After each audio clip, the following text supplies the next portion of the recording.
It's Wednesday, June 4th. I'm meteorologist Kalin Mitchell with an update for conditions in the Maritimes. A warm to hot early June day across the region.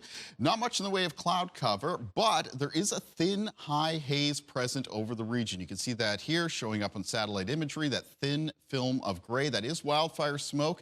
It is thin enough and high enough above us. It's not expected to affect air quality in the Maritimes. That wildfire smoke is, of course, from the wildfires ongoing through parts of Manitoba and Saskatchewan. So aside from that haze around for today, it's going to be mostly sunny. A lot of high temperatures, mid to high 20s, some low 30s in the north of New Brunswick. Temperatures a little bit more moderate around the Bay of Fundy coastline in New Brunswick and parts of the Atlantic coastline of Nova Scotia, where the southwest wind is a little bit more directly onshore. Aside from the haze around, it's expected to be fairly clear as we move through this evening and tonight. Sort of a milder night for low temperatures around the region. They're not expected to be much cooler than high single digits, low teens for most areas, mid-teens for northern areas of New Brunswick. We could see a little bit of patchy fog develop. And more heat in the forecast for Thursday. Thursday around the region, most of the high temperatures, once again, mid to high 20s and some getting into the 30s, especially in the province of New Brunswick.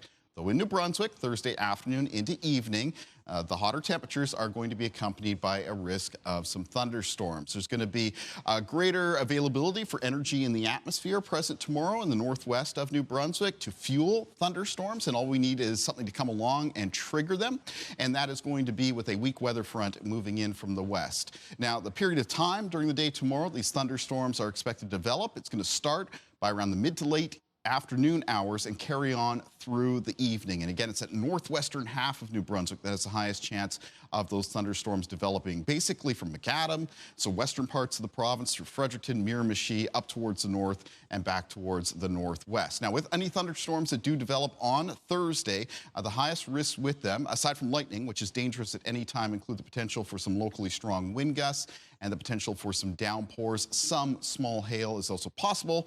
Remember your thunderstorm safety. When thunder roars, head indoors, and you want to wait 30 minutes after that last rumble of thunder before heading back outside, and that's because lightning can strike out in any direction. You can find news and weather updates anytime at ctvnewsatlantic.ca.